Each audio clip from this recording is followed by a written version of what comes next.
Fala galera, tudo bem? No primeiro vídeo deste canal, eu fiz uma rápida demonstração de como é ler um e-book em dois formatos diferentes de arquivo, o PDF e o EPUB. O PDF como um arquivo que todos já conhecem, já é um pouco mais antigo, e o EPUB como sendo um arquivo mais recente, que confere aí uma elasticidade muito bacana quando você vai ler algum texto e não no visor digital. É o que permite você, por exemplo, ler um livro a partir da tela de um celular, coisa que já seria mais difícil com o PDF. Se você não assistiu esse vídeo, então aproveite e assista-o. Só clicar aqui do lado e ver esse vídeo. Agora vamos falar sobre leitura também hoje, porém vamos falar mais precisamente sobre a leitura de textos filosóficos. Vamos falar sobre uma habilidade necessária a várias profissões atualmente e principalmente nos estudos, tanto na educação básica, principalmente no ensino médio, quanto no ensino superior. E se você é estudante do ensino médio e vai fazer a prova do Enem esse ano, Exame Nacional do Ensino Médio, então aproveita essas dicas porque elas serão de grande valia para você. Vamos lá então?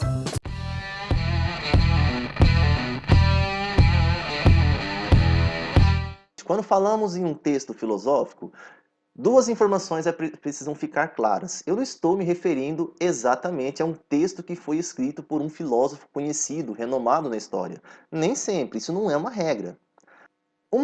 Outras pessoas, outros autores que não sejam conhecidos como filósofos também têm a habilidade de escrever, talvez não todos os textos, mas uma obra ou uma ou duas obras específicas, com uma linguagem mais filosófica, o que torna talvez a sua leitura um pouco mais desafiante. Quem sabe uma aventura a ser feita.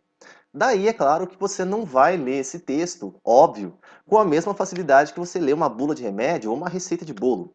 Muito menos como você lê um romance, um texto com uma linguagem mais simples. Pelo contrário, esse tipo de leitura exige de você algumas habilidades que se você não desenvolver, que se você não trabalhar, você vai desistir antes que você termine o primeiro parágrafo. Então, segue aqui para vocês algumas dicas importantes. Vamos lá?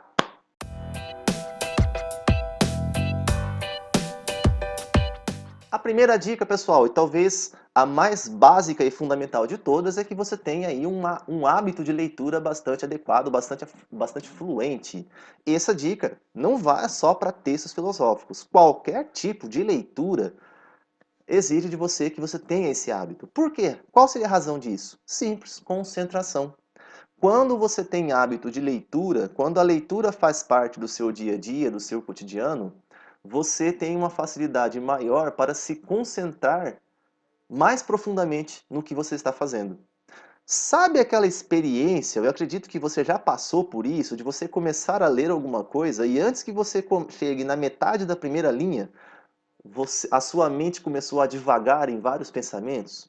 E de repente os seus olhos começaram a passar pelas linhas de modo automático, mas enquanto seus olhos liam o que estava impresso no papel, a sua mente viajava. Você já deve ter passado por isso, eu também já passei. E olha que legal, quando você chegou no final do texto, eu acredito que você deve ter tido uma sensação horrível de ter perdido um tempão. E posso falar uma coisa? Realmente, você perdeu, e perdeu muito tempo, porque a sua leitura não valeu de nada. E isso para qualquer tipo de leitura, até a mais simples de todas. Sabe por que aconteceu isso? Porque você não se concentrou da maneira que você deveria ter se concentrado. E ninguém vai se concentrar de modo adequado de um dia para o outro. Você vai conseguir se concentrar bastante num tipo de leitura se você exercitar isso, se você praticar isso de modo constante. O nome disso é disciplina. É talvez a dica mais básica de todas. Vamos então à segunda dica. Quando falamos em leitura de um texto filosófico, eu disse para vocês isso já na primeira dica, não é uma leitura tão simples, uma leitura que você vai fazer de modo rápido, basta correr os olhos pelas páginas. Mesmo que você tenha uma boa concentração, uma leitura corrida, quem sabe uma leitura dinâmica, correr os olhos pelas páginas, não vai ser o suficiente para que você entenda o real sentido do que você está estudando. Tenha paciência. Essa é a segunda dica mais importante. Paciência acompanhada da perseverança. Seja paciente e perseverante. Não queira ler o texto todo de uma só vez. Leia um primeiro parágrafo. Observe com atenção se você entendeu qual é a ideia contida nesse parágrafo. Se você teve dificuldade, se teve alguma coisa que você não entendeu, retome a leitura desse primeiro parágrafo. Não tenha vergonha de ler o mesmo parágrafo uma, duas, três, quatro, cinco, seis vezes, quantas vezes for necessário. Leia com calma, não precisa ler com pressa. Leia uma segunda, uma terceira vez. Quando você já tiver pelo menos compreendido alguma coisa desse primeiro parágrafo, aí você parte para o segundo parágrafo. Ah, mas aí eu vou estar perdendo tempo? Claro que não, você vai ganhar muito tempo. Sabe por quê? Às vezes, dependendo do texto filosófico que você esteja trabalhando, em um parágrafo ou em uma página, você tem uma quantidade de informações que em algum texto você não é capaz de identificar em 100 páginas. Não é a quantidade de páginas que define a grandiosidade de um texto, mas sim a rigorosidade da sua escrita, a capacidade reflexiva de quem escreveu ao imprimir nas suas linhas, em suas palavras, ideias de maneira radical e profunda. Textos filosóficos são textos dotados de grande profundidade e que, por isso mesmo, um parágrafo pode ser o suficiente para apresentar uma dificuldade que talvez 50 ou 60 páginas de um livro comum não te apresente. Então, vai com calma. E se você levar um mês inteiro para ler um parágrafo, você já vai sair na frente de muita gente, porque muitos nem isso vai conseguir. Então, isso é bacana. Paciência, perseverança, nada de pressa. Beleza? Cuidado com aquele hábito que muitos têm de sublinhar o texto, de destacar o texto. Sim, sim, eu não tô, isso é importante, você deve fazer isso. Eu não estou dizendo que você não deve fazer. Mas cautela, cuidado e bom senso. Sabe por quê? Eu sou professor já há algum tempo e eu vejo esse hábito com alguns alunos meus, a dificuldade que o que deveria ajudar acaba atrapalhando depois. Por não ter uma clareza exatamente do que o texto fala, ou ter talvez alguma dificuldade de identificar exatamente quais são as ideias mais importantes do texto, começam a grifar o texto sem critério nenhum.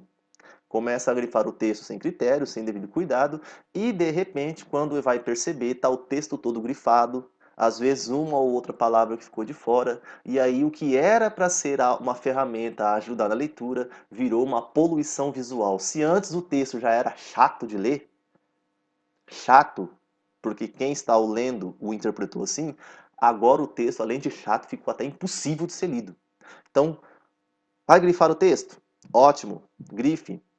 Vai utilizar um marca-texto? Bacana, é uma ferramenta que vai te ajudar. Mas cuidado, cautela e bom senso. Uma dica valiosa: se você estiver lendo um livro, procure limitar a cada capítulo ou cada seção, como você preferir, talvez 2 ou 3 grifos apenas. Quanto menor a quantidade de grifos, mais facilmente você vai se localizar nesse texto depois quando você retomar a leitura. Não é a quantidade de linhas que você grifa que vai ajudar que vai ajudar na compreensão do que você está lendo, mas é a qualidade do que você está fazendo. E qualidade é algo que você faz com cautela, com muito bom senso.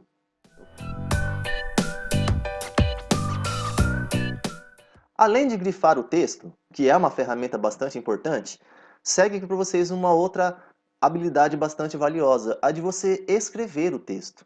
Escreva o texto, melhor dizendo, reescreva. Não saia querendo copiar fragmentos do texto. Pelo contrário, procure escrever o que você conseguiu entender naquela leitura com as suas próprias palavras. Traduza isso nas suas próprias palavras. Se você conseguir fazer isso, duas coisas bacanas você vai perceber. Primeiro, você vai conseguir desenvolver a habilidade de dialogar com o autor do texto que você está lendo. Isso é muito legal. Você ler um texto não de maneira passiva, mas de uma maneira ativa, capaz de perceber na escrita daquele autor diferentes linguagens, diferentes raciocínios, o próprio efeito retórico que é utilizado por esse autor em algumas linhas, em alguns textos. Enfim, você vai ser capaz, você vai conseguir desenvolver a habilidade, claro que isso é com o tempo, de criticar o que esse autor está dizendo. Mas como que você vai fazer isso? Exercitando, na prática, escrevendo, reescrevendo o que você leu, tecendo críticas sobre o que você leu, colocando isso de fato num exercício contínuo. E se for necessário, se a dificuldade permanecer, escreva uma vez, escreva duas, escreva três, escreva quatro. E olha só, você não vai reescrever a cada tentativa, você vai escrever novamente.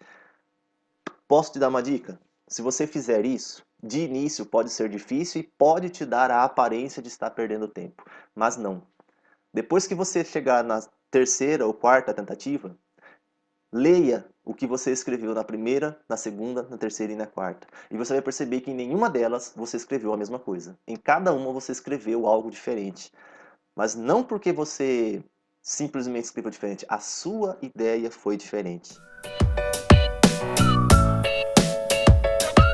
Essa vai te dar um pouquinho mais de trabalho. Você vai ter que... Tente contextualizar aquilo que você está lendo. Hã? Quê? Como assim? Vamos lá. Quando você está lendo um texto filosófico, a primeira coisa a ser identificada é o seguinte: em que época o autor ou a autora desse texto viveu? Em que época ele pertenceu? A filosofia está presente em todas as épocas da história, desde os períodos mais remotos da antiguidade. Vamos começar por volta do século X, século VIII a.C., já é possível falar em filosofia no Ocidente. Se a gente pensar no Oriente, então, vamos retomar até um período ainda mais antigo do que esse, passando aqui pela Idade Média, passando pela Idade Moderna, enfim, todos os séculos em que nós estudamos quando falamos sobre história das civilizações. Então vamos lá. A filosofia está presente em todas essas épocas. Os filósofos que nós estudamos vivenciaram em diferentes momentos dessas épocas. E eles não são ETs, não são pessoas estranhas ao tempo que eles viveram. O que eles pensaram, o que eles desenvolveram, o que eles escreveram está totalmente inserido em um contexto de toda uma época. Está totalmente inserido em um momento específico. E você não vai conseguir compreender as ideias dele, ou mesmo por que ele escreveu sobre isso, se você não tiver clareza de que ele viveu exatamente nessa época, neste momento, segundo essas condições.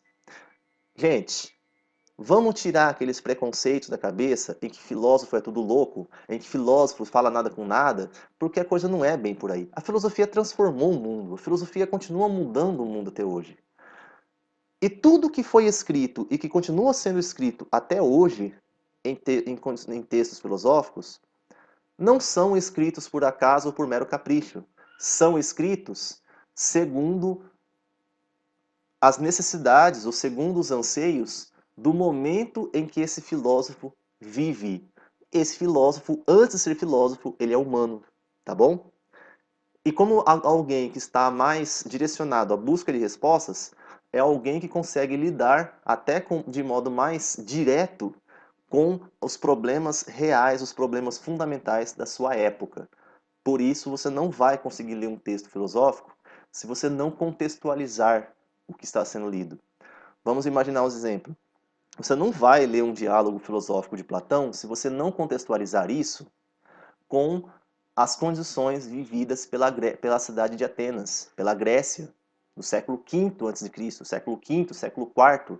Você não vai estudar a política de Aristóteles se você não inserir esse estudo dentro desse contexto. Se for necessário, interrompa a sua leitura momentaneamente, calma lá, momentaneamente, retome um livro, pegue um livro de história, vá estudar sobre aquele momento, sobre aquele período, entenda o que estava acontecendo naquele instante e só então você retome a leitura desse texto filosófico. Aí sim você vai compreender legal. Pessoal, é isso. Essas 6 dicas vieram aqui para ajudar vocês. Eu espero que elas de fato ajudem muito. E se vocês gostaram, dá um like pra gente. E se vocês gostaram, clique aí em gostei e Não deixem de se inscrever aí no nosso canal semanalmente. Opa! O cara aqui tá volta e meia, ele se empolga, acaba dando umas gaguejadas. Semanalmente, sempre aos finais de semana, um vídeo novo para vocês. Beleza? Valeu!